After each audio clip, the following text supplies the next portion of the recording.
ನಮಸ್ಕಾರ. ರಿವ್ಯೂ ಚಾನಲ್ಗೆ ಸ್ವಾಗತ. ನಾನು ಸೌಖ್ಯ ಗಾಂವ್ಕರ್.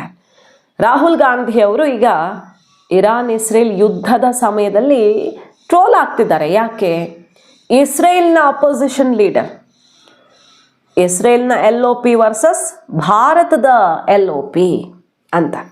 ಇಸ್ರೇಲ್ LOP ಮಾಡ್ತಿರೋದೇನು, ಭಾರತದ LOP ಮಾಡ್ತಿರೋದೇನು? ಈಗ ಸೋಷಿಯಲ್ ಮೀಡಿಯಾದಲ್ಲಿ ಸಿಕ್ಕಾಪಟ್ಟೆ ಟ್ರೋಲ್ ಆಗ್ತಿದ್ದಾರೆ. ನಂಬರ್ 1. ಎರಡನೇದಾಗಿ ಇಸ್ರೇಲ್ ಕಾರ್ಯಾಚರಣೆ ಬಗ್ಗೆ ಬಹಳ ರಹಸ್ಯ ವಿಚಾರಗಳು ಈಗ ತೆರೆದುಕೊಳ್ತಿರೋದು. ಖಮೇನಿ ಸಾವಿನ ಬೆನ್ನಲ್ಲೇ, ಹತ್ಯೆ ಬೆನ್ನಲ್ಲೇ ಒಂದಿಷ್ಟು ಇಂಟ್ರೆಸ್ಟಿಂಗ್ ವಿಚಾರಗಳನ್ನೆಲ್ಲ ಈಗ ಇಸ್ರೇಲು ಬಿಟ್ಟು ಕೊಡ್ತಾ ಇದೆ. ಏನು ಮಾಡಿದ್ವಿ ನಾವು?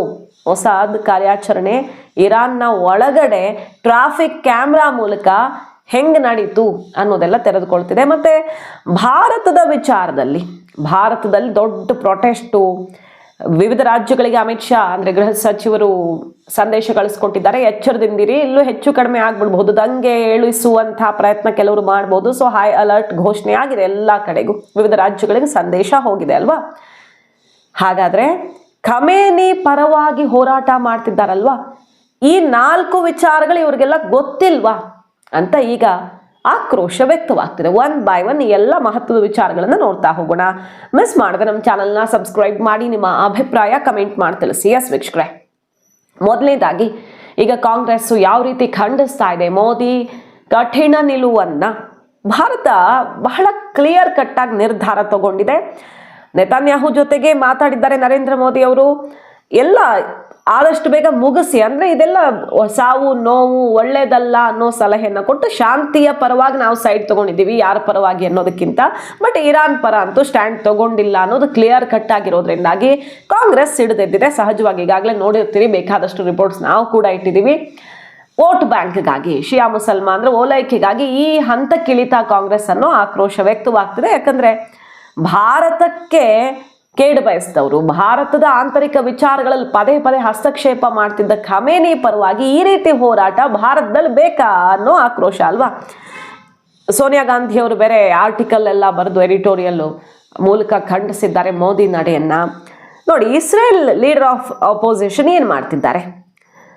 ಅವ್ರು ಹೇಳ್ತಾರೆ, ಇಲ್ಲಿ ನಮ್ಮದು ಕೋಯಾಲಿಷನ್ನು, ಅಪೋಸಿಷನ್ನು, ಆಡಳಿತ ಪಕ್ಷ ಅನ್ನೋದೇ ಇಲ್ಲ. ಇವತ್ತು ನಾವೆಲ್ಲರೂ ಕೂಡ ನಮ್ಮ ಸೇನೆಯ ಹಿಂದೆ ನಿಂತಿದ್ದೀವಿ, ಎಲ್ಲರೂ ಒಂದೇ. ಇವತ್ತು ನಾವು only 1 people and 1 IDF with all of us behind them. ನಮ್ಮ ಆರ್ಮಿಯ ಹಿಂದೆ ಸದೃಢವಾಗಿ ಒಗ್ಗಟ್ಟಿನಿಂದ ಒಗ್ಗೂಡಿ ನಾವು ಹೋರಾಡ್ತಿದ್ದೀವಿ. ಇರಾನ್ ಏನು ಇಷ್ಟು ದಿನ ಭಯೋತ್ಪಾದಕರನ್ನ ಹುಟ್ಟಿ ಬೆಳೆಸಿದ್ದು, ಉಗ್ರವಾದಕ್ಕೆ ನೀರೆರೆದಿದ್ದು, ಖಮೇನಿ, ನ್ಯೂಕ್ಲಿಯರ್, ಹಲವಾರು ರಹಸ್ಯಗಳು ಎಲ್ಲವನ್ನೂ ಇವತ್ತು ನಾಶ ಮಾಡಬೇಕು ಅಂತ ನಾವೆಲ್ಲ ಒಟ್ಟಿಗೆ ನಿಂತಿದ್ದೀವಿ. We stand together, we win together ಅನ್ನುವಂಥ ಘೋಷಣೆಯನ್ನು ಮೊಳಗಿಸಿದ್ದಾರೆ ಇಸ್ರೇಲ್ನ ಲೀಡರ್ ಆಫ್ ಅಪೋಸಿಷನ್.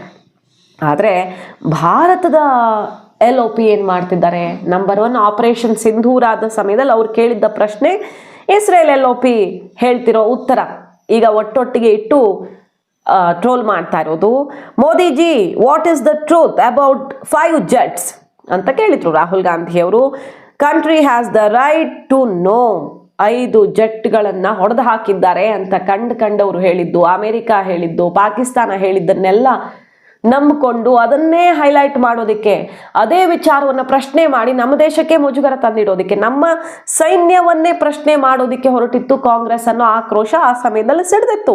ಎಷ್ಟು ಜನ ನಮ್ಮ ಸೈನಿಕರು ಸತ್ತಿದ್ದಾರೆ, ನಮ್ಮ ಎಷ್ಟು ಫ್ಲೈಟ್ ಹೊಡೆದು ಹಾಕಿದ್ದಾರೆ, ಟ್ರಂಪ್ ಕಾಲಿಂದಾಗಿ ಈ ಕದನ ವಿರಾಮ ಆಯ್ತಾ ಅನ್ನೋ ತನಕ ಬಹಳಷ್ಟು ಪ್ರಶ್ನೆಗಳನ್ನು ಕಾಂಗ್ರೆಸ್, ಅನುಮಾನಗಳನ್ನು ಹೊರಗಡೆ ಇಟ್ಟಿತ್ತು. ನಮ್ಮ ದೇಶ, ನಮ್ಮ ಸೈನ್ಯದ ಆತ್ಮಸ್ಥೈರ್ಯ ಕುಗ್ಗಿಸುವ ರೀತಿಯಲ್ಲಿ. ಸೊ ಬೇರೆ ಎಲ್ಲೇ ರಾಜಕಾರಣ ಮಾಡಿದ್ರು, ಈಗ ಮೊನ್ನೆ ನರೇಂದ್ರ ಮೋದಿ ಅವರು ಹೋದಾಗ ಇಸ್ರೇಲಲ್ಲಿ ನೆತನ್ಯಾಹು ಸ್ಪೀಚ್ ವಿಚಾರದಲ್ಲೆಲ್ಲ ಅಲ್ಲಿನ LOP ಕೂಡ ಅದನ್ನು ಖಂಡಿಸಿದ್ದು.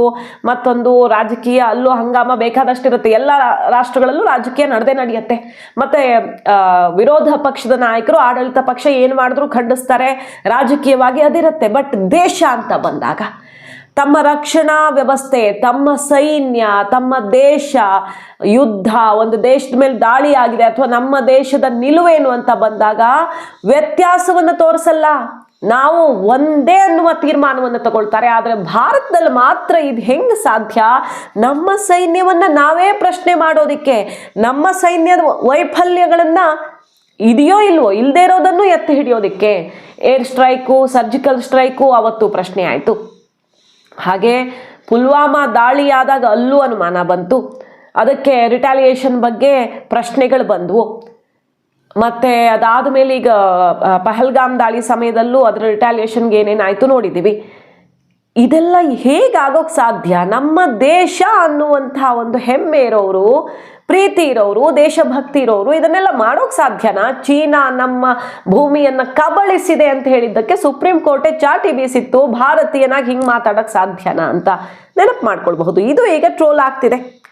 ಏನು ಹೇಳಿದ್ದಾರೆ ಇಸ್ರೇಲ್ನ LOP ಮತ್ತೆ ನಮ್ಮವ್ರು ಏನು ಹೇಳ್ತಾ ಇದ್ದಾರೆ ನೋಡಿ ವ್ಯತ್ಯಾಸವನ್ನ ಅಂತ. ಇದು ಒಂದು ವಿಚಾರ ಮತ್ತು ವ್ಯತ್ಯಾಸ. ಇನ್ನೊಂದು ನೋಡಿ, ಖಮೇನಿ ಬಗ್ಗೆ ಈ 4 ಅಂಶಗಳನ್ನು ನೆನಪು ಮಾಡಿಕೊಂಡ್ರೆ ಯಾಕೆ ಇಲ್ಲಿ ಪ್ರತಿಭಟನೆ ನಡೆಯುತ್ತೆ ಅನ್ನೋ ಪ್ರಶ್ನೆ ಎಂಥವ್ರಿಗೂ ಬರುತ್ತೆ. ಯಾಕೆ ಪ್ರತಿಭಟಿಸ್ಬೇಕು ನಾವು? ಖಮೇನಿ ಏನು ಮಾಡಿದ್ರು? ಕಾಶ್ಮೀರಿ ಮುಸ್ಲಿಮ್ಸು ಬಗ್ಗೆ ಮಾತನಾಡ್ತಾ ಇದ್ರು. 2017ರಲ್ಲಿ ಅವ್ರಿಗೆ ಅನ್ಯಾಯ ಆಗ್ತಾ ಇದೆ, ಕಾಶ್ಮೀರ ಪಾಕಿಸ್ತಾನಕ್ಕೆ ಸೇರಬೇಕು ಅನ್ನುವಂಥ ನಿಲುವನ್ನು ಖಮೇನಿ ಹೊಂದಿರ್ಲಿಲ್ವಾ ಅನ್ನುವ ಪ್ರಶ್ನೆ ಬರುತ್ತೆ. ಪಾಕಿಸ್ತಾನದ ನರೇಟಿವನ್ನು ಎತ್ತಿ ಹಿಡಿತಾ ಇದ್ದಿದ್ದು ಇದೇ ಖಮೇನಿ. 2019ರಲ್ಲಿ ಆರ್ಟಿಕಲ್ 370 ರಿವೋಕ್ ಮಾಡಿದ್ದನ್ನು ಖಂಡಿಸಿದ್ರು, ಕ್ರಿಟಿಸೈಸ್ ಮಾಡಿದ್ರು ಇದೇ ಖಮೇನಿ. ಇದು ನಮ್ಮ ದೇಶದ ಬಹಳ ದೊಡ್ಡ ಸಮಸ್ಯೆಯನ್ನು ಪರಿಹರಿಸಿ ಜಮ್ಮು ಕಾಶ್ಮೀರದ ಸಂಪೂರ್ಣ ಸರ್ವಾಂಗೀಣ ಅಭಿವೃದ್ಧಿಗೆ ಇವತ್ತು ದಾರಿ ಓಪನ್ ಮಾಡಿದೆ. ಭಯೋತ್ಪಾದಕತೆಯನ್ನು ತೊಡೆದು ಹಾಕುವಲ್ಲಿ ಒಂದು ದೊಡ್ಡ ಅಸ್ತ್ರವಾಗಿದೆ. ಜಮ್ಮು ಕಾಶ್ಮೀರದ ಚಿತ್ರಣವೇ ಬದಲಾಗಿದೆ ಅಲ್ವಾ ಇವತ್ತು.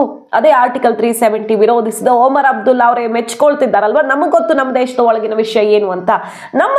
ನಮ್ಮ ಸರ್ಕಾರದ ನಿರ್ಧಾರವನ್ನ ಕ್ರಿಟಿಸೈಸ್ ಮಾಡೋದಕ್ಕೆ ಖಮೇನಿ ಯಾರು ಅಲ್ವಾ, 2019ರದ್ದಿತ್ತು. ಮತ್ತೆ ಇರಾನ್ ಪಾರ್ಲಿಮೆಂಟಲ್ಲಿ ಇದೇ ಖಮೇನಿ CAA ವಿರುದ್ಧ, ಇಲ್ಲಿ ನೋಡಿದ್ರೆ CAA ಹೋರಾಟ ಆಗತ್ತೆ, ಟೂಲ್ ಕಿಟ್ ಕೆಲಸ ಮಾಡುತ್ತೆ, ಎಷ್ಟೊಂದು ಜನರ ಸಾವು ನೋವು ಆಗುತ್ತೆ. ಅದರ ನಿಜವಾದ ಉದ್ದೇಶ ಏನಿದೆ ಅನ್ನೋದು ಗೊತ್ತು. ನಮ್ಮ ದೇಶದ ಒಳಗಡೆ ಏನೇನು ಸೇಫ್ ಗಾರ್ಡ್ ಮಾಡಬೇಕೋ ಅದನ್ನ ಮಾಡೋದಕ್ಕೆ CAA NRC ಅದು ನಮ್ಮ ಸರ್ಕಾರದ ನಿರ್ಧಾರ. ಬೇರೆ ದೇಶಗಳೆಲ್ಲ ಸುಮ್ಮನೆ ಬಿಟ್ಕೊಳ್ತಾರ ಹೊರಗಡೆಯವರನ್ನ, ನುಸುಳುಕೋರನ್ನ ಅಲ್ವಾ. ಸೊ ನಮ್ಮ ದೇಶದ ಸೇಫ್ಟಿ ನಾವು ನೋಡ್ಬೇಕಲ್ವಾ. ಖಮೇನಿ ಇದನ್ನ ಖಂಡಿಸಿರ್ತಾರೆ. 2020 ಡೆಲ್ಲಿ ದಂಗೆ ಆದಾಗ ಇದೇ ಖಮೇನಿ ಟ್ವೀಟ್ ಮಾಡಿ ಇದು ಮುಸಲ್ಮಾನರ ಏನು ವಿರುದ್ಧ ನಡೀತಾ ಇರುವಂಥ ದೊಡ್ಡ ದಾಳಿ ಅಂತ. ಅಲ್ಲೂ ಕೂಡ ಭಾರತದಲ್ಲಿ ಅಸಹಿಷ್ಣುತೆ ಅನ್ನೋ ರೀತಿಯಲ್ಲಿ ಕಿಡಿಕಾರಿರ್ತಾರೆ. 2024ರಲ್ಲಿ ಭಾರತವನ್ನ ಗಾಜಾಗೆ ಕಂಪೇರ್ ಮಾಡಿದ್ರು, ಮ್ಯಾನ್ಮಾರ್ಗೆ ಕಂಪೇರ್ ಮಾಡಿ ಮಾತಾಡಿದ್ದು ಎಲ್ಲ ಕ್ರಿಟಿಸಿಸಮ್ಗೆ ಸೋಷಿಯಲ್ ಮೀಡಿಯಾದಲ್ಲೆಲ್ಲ ಇದು ಸಿಕ್ಕಾಪಟ್ಟೆ ಕಿಡಿನೇ ಹೊತ್ತಿಸಿತ್ತು ಅನ್ನೋದನ್ನ ನೆನಪಿಸ್ಕೊಳ್ಬಹುದು. ಸೊ ಈ ರೀತಿಯ ಮಾಡಿದವರನ್ನ ಭಾರತದಲ್ಲಿ ನಾವು ಹೊತ್ತು ಮೆರೆಸ್ಬೇಕಾ? ವ್ಯಾಪಾರ ವಾಣಿಜ್ಯ ಸಂಬಂಧ, ಆಯಿಲು ಫ್ಯೂಯಲ್ಲು ಅದು ಬೇರೆ, ಅದು ಎಲ್ಲ ದೇಶಗಳಿಗೂ ಅವರವರ ಅಸ್ತಿತ್ವಕ್ಕೆ ಬೇಕಾಗತ್ತೆ. ಮಿತ್ರರ ಜೊತೆಗೆ, ಶತ್ರುಗಳ ಜೊತೆಗೆ, ಹಿತಶತ್ರುಗಳ ಜೊತೆಗೆ ಎಲ್ಲರ ಜೊತೆನೂ ನಡೆಯುತ್ತೆ. ಆದರೆ ಈ ವ್ಯಕ್ತಿಯ ಸಾವಾಗಿದೆ, ಅದನ್ನು ನಾವು ಕಣ್ಣೀರು ಹಾಕ್ಕೊಂಡು ನಮ್ಮ ದೇಶದಲ್ಲಿ ಗಲಭೆ ಸೃಷ್ಟಿಸ್ಕೊಂಡು ಹೋರಾಟ ಮಾಡಿಕೊಂಡು ಸಾವು ನೋವು ಮಾಡ್ಕೊಂಡು ಕೂತ್ಕೋಬೇಕಾ? ಇದಲ್ವಾ ಪ್ರಶ್ನೆ. ಸಿಂಪಲ್ ಆನ್ಸರು ಈ 4 ಅಂಶಗಳನ್ನ ನೆನಪು ಮಾಡ್ಕೊಂಡ್ಬಿಟ್ರೆ ಖಮೇನಿ ಭಾರತಕ್ಕೆ ಏನೇನು ಮಾಡಿದ್ರು ಅಂತ ಎಲ್ಲ ಗೊತ್ತಾಗ್ಬಿಡುತ್ತೆ. ಈಗ ಇಸ್ರೇಲ್ನ ಇಂಟೆಲಿಜೆನ್ಸ್ ಹೊರಗಿಟ್ಟಿರುವಂಥ ವಿಚಾರ ಬಹಳ ದೊಡ್ಡ ಸೀಕ್ರೆಟ್, ಒಂದು ಅಚ್ಚರಿಗೆ ಕಾರಣ ಆಗಿದೆ. ಹೆಂಗಿತ್ತು ಕಾರ್ಯಾಚರಣೆ ಅಂದರೆ ಯಾವ ಕ್ಯಾಮ್ರಾ ಯೂಸ್ ಮಾಡಿಕೊಂಡು ಲೊಕೇಟ್ ಮಾಡಿದ್ರು ಖಮೇನಿನ. ಆಶ್ಚರ್ಯ ಎಲ್ಲರಿಗೂ. ಖಮೇನಿನ ಇವರು ಕಂಡು ಹಿಡಿದಿದ್ದೆ ಹೇಗೆ? ಅಷ್ಟು ಭದ್ರತೆ ನಡುವೆ ಮೊಸಾದ್ ಕಾರ್ಯಾಚರಣೆ ಹೆಂಗಿತ್ತು ಅಂತ. ಇರಾನ್ನಲ್ಲಿ ಒಂದು ಸಿಸ್ಟಮ್ ಮಾಡ್ಕೊಂಡಿದ್ದೆ. ಕಳೆದ ಕೆಲ ಸಮಯದಿಂದ ಸಿಕ್ಕಾಪಟ್ಟೆ ಅಲ್ಲಿ ಹೋರಾಟ ಅಲ್ವಾ. ಹಾಗಾಗಿ ಅವರನ್ನೆಲ್ಲ ಟ್ರ್ಯಾಕ್ ಮಾಡೋದಕ್ಕೆ ಈ ಟ್ರಾಫಿಕ್ ಕ್ಯಾಮ್ರಾಗಳನ್ನ ಬಳಸ್ಕೊಳ್ಳೋ ಸಿಸ್ಟಮ್ ಮಾಡ್ಕೊಂಡಿದ್ರು. ಟ್ರಾಫಿಕ್ ಕ್ಯಾಮ್ರಾ ಮೂಲಕ ಯಾರು ಎಲ್ಲಿಗೆ ಮೂವ್ಮೆಂಟ್ ಮಾಡ್ತಿದ್ದಾರೆ, ಯಾವ ವೆಹಿಕಲ್ಸು ಇನ್ನಾಗ್ತಿದೆ ಔಟ್ ಆಗ್ತಿದೆ ಅಂತ ಇರಾನ್ ಮಾಡ್ಕೊಂಡಿದ್ದ ವ್ಯವಸ್ಥೆ ಇದು. ಸುಮಾರು 1.5 ವರ್ಷ 2 ವರ್ಷದಿಂದಾನೇ ಈ ರೀತಿ ವ್ಯವಸ್ಥೆಯನ್ನು ಮಾಡ್ಕೊಂಡಿತ್ತು ಅಲ್ಲೆಲ್ಲ ಅಶಾಂತಿ ಶುರುವಾದಾಗಿನಿಂದಾನೆ. ಮತ್ತೆ ಕೆಲವು ಕ್ಯಾಮ್ರಾಗಳು ಖಮೇನಿ ಬಾಡಿಗಾರ್ಡ್ಸು ಮತ್ತು ಅವ್ರ ಜೊತೆ ಇರೋ ಅಫಿಷಿಯಲ್ಸು ಅವರ ಕುರಿತಾಗಿಯೇ ಒಂದು ಕ್ಯಾಮ್ರಾ ಕೆಲಸ ಮಾಡೋದಿತ್ತಂತೆ, ಡೆಡಿಕೇಟೆಡ್. ಇದನ್ನು ಕಂಪ್ಲೀಟಾಗಿ ನಿಯಂತ್ರಣಕ್ಕೆ ತಗೊಂಡು ಬಿಟ್ಟಿದೆ ಇರಾನ್ಗೆ ಗೊತ್ತಿಲ್ಲದಿರೋ ರೀತಿ ಮೊಸಾದ್. ಸೊ 1 ವರ್ಷದಿಂದ ಪೂರ್ಣವಾಗಿ ಇರಾನ್ನಲ್ಲಿ ಖಮೇನಿ ಜೊತೆಗೆ ಇರುವಂಥ officials, top level officers, body guards, ಯಾರ್ಯಾರು ಅವ್ರು ಎಷ್ಟೊತ್ತಿಗೆ ಬರ್ತಾರೆ, ಯಾವ ಶಿಫ್ಟಲ್ಲಿ ಬರ್ತಾರೆ, ಯಾವ ಶಿಫ್ಟಲ್ಲಿ ಯಾರು ಬರ್ತಾರೆ, ಯಾರ್ಯಾರ ಹೆಸರು ಏನು ಅನ್ನೋದ್ರಿಂದ ಹಿಡಿದು ಅವರ ಮುಖ ಪರಿಚಯ ತನಕ ಎಷ್ಟು ಜನ ರೊಟೇಷನ್ನಲ್ಲಿದ್ದಾರೆ ಎಲ್ಲರ ಕಂಪ್ಲೀಟ್ ಇನ್ಫಾರ್ಮೇಷನ್ ತಗೊಂಡಿದೆ. ಈ ಟ್ರಾಫಿಕ್ ಕ್ಯಾಮ್ರಾಗಳು ಇರಾನ್ನೇ ಬಳಸ್ಕೊಂಡ ಸಿಸ್ಟಮನ್ನು ಅದೇ ಇರಾನ್ ಹೊಡೆಯೋದಕ್ಕೆ ಮೊಸಾದ್ ಬಳಸ್ಕೊಂಡಿದೆ ಅಂದರೆ ಯಾವ ರೀತಿ ಚುರುಕು ಕಾರ್ಯಾಚರಣೆ ನಡೆದಿದೆ ಅನ್ನೋದನ್ನು ಅರ್ಥ ಮಾಡ್ಕೊಳ್ಬಹುದು. ಆ ಮೂಲಕ ಖಮೇನಿ ಮೀಟಿಂಗ್ ಕರೆದ ಸ್ಯಾಟರ್ಡೆ ಕರೆಕ್ಟಾಗಿ ಪ್ಲಾನ್ ಆಗುತ್ತೆ. ಆ ಬಾಡಿ ಗಾರ್ಡ್ಸ್ ಮೂಲಕವೇ ಖಮೇನಿ ಇರೋ ಜಾಗವನ್ನು ಹುಡುಕಿ ಹೊಡೆದು ಹಾಕತ್ತೆ ಅಮೆರಿಕ ಇಸ್ರೇಲ್ ಜಂಟಿ ಕಾರ್ಯಾಚರಣೆಯಲ್ಲಿ. ಈಗ ಅವರ ಇಂಟೆಲಿಜೆನ್ಸು, ಅವರ ರಕ್ಷಣಾ ಕಾರ್ಯಾಚರಣೆ ಮೊದಲೇ ಫೇಮಸ್ಸು. ಈ ಆಪರೇಷನ್ ಹೆಂಗಾಯಿತು ಅನ್ನೋದ್ರ ಬಗ್ಗೆ ಈಗ ಡೀಟೇಲ್ಸ್ ಔಟ್ ಆಗ್ತಾ ಇರೋದು. ಸೊ ನಾವು ಒಂದೇ ದೇಶ ಅಲ್ಲ ಈ ನಿರ್ಧಾರ ತಗೊಂಡಿರೋರು. ಈಗ ಜಪಾನ್, ಜರ್ಮನಿ ಕೂಡ ನಮ್ಮ ಭಾರತದ ರೀತಿಯಲ್ಲಿ ಕಂಪ್ಲೀಟ್ ನ್ಯೂಟ್ರಲ್ ಅಲ್ಲ, ಬಟ್ ನಮ್ಮ ಸ್ಟ್ಯಾಂಡ್ ಕ್ಲಿಯರ್ ಇದೆ. ಹಾಗಂತ ನಾವು ಯಾರನ್ನು ಹೊಡಿರಿ ಬಡಿರಿ ಅಂತ ಪ್ರವೋಕು ಮಾಡ್ತಿಲ್ಲ. ಆ ರೀತಿ ಸ್ಟ್ಯಾಂಡ್ ತಗೊಂಡಿದ್ದಾರೆ. UK, ಯುರೋಪಿಯನ್ ಯೂನಿಯನ್ನು, ಸುಮಾರು ಯುಕ್ರೇನ್ ಸೇರಿದಂತೆ ಹಲವಾರು ರಾಷ್ಟ್ರಗಳು ಓಪನ್ ಆಗಿ ಅಮೆರಿಕ ಇಸ್ರೇಲನ್ನು ಬೆಂಬಲಿಸ್ತಾ ಇದ್ದಾರೆ. ಹಾಗೆ ಮುಸಲ್ಮಾನ್ ರಾಷ್ಟ್ರಗಳು, ಅರಬ್ ರಾಷ್ಟ್ರಗಳು ಕೂಡ ಯಾವ ಸ್ಟ್ಯಾಂಡ್ ತಗೊಂಡಿದ್ದಾರೆ, ಇರಾನ್ ವಿರುದ್ಧ ಸಿಡಿದೆದ್ದಿರೋದನ್ನು ಗಮನಿಸ್ತಾ ಇದ್ದೀವಿ.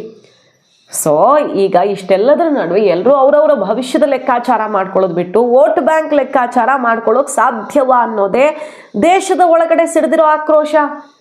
ಈಗ ನಾಳೆ ಇರಾನು ಅಮೆರಿಕದ ಕೈಗೊಂಬೆಯಾಗಿ ನಾವು ಈಗ ಅಮೆರಿಕದ ವಿರುದ್ಧ, ಇಸ್ರೇಲ್ ವಿರುದ್ಧ ಸ್ಟ್ಯಾಂಡ್ ತಗೊಂಡ್ರೆ ಲಾಸ್ ಆದಾಗ ಆಗ್ಲೂ ವಿರೋಧ ಪಕ್ಷಗಳು ಬರ್ತವೆ, ಇವರು ವಿದೇಶಾಂಗ ನೀತಿ ಸರಿ ಇಲ್ಲ ಅಂತ. ಈಗ ಭಾರತ ನರೇಂದ್ರ ಮೋದಿ ಖಮೇನಿ ಹತ್ಯೆ ಬಗ್ಗೆ ಮಾತೇ ಆಡ್ತಿಲ್ಲ ಅಂತ ಬಂದಿದ್ದಾರೆ. ಸೊ ದೂರದೃಷ್ಟಿತ್ವ ಇಟ್ಟುಕೊಂಡು ನಿರ್ಧಾರ ತಗೊಳ್ಳೋದು ಸರಿನಾ ತಪ್ಪ?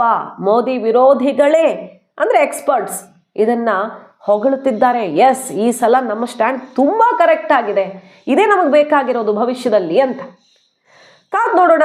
ಕಾಂಗ್ರೆಸ್ಸು ಇದನ್ನ ಬರೀ ಟೀಕಿಸೋದ್ರ ಹಂತದಲ್ಲಿ ಇಟ್ಟುಕೊಳ್ಳುತ್ತೋ ಅಥವಾ ಹೋರಾಟಗಳು ನೆಕ್ಸ್ಟ್ ಲೆವೆಲ್ಗೆ ಹೋಗುತ್ತೋ ಅನ್ನೋ ಆತಂಕ ಕೂಡ ಇದೆ ದೇಶದ ಒಳಗಡೆ.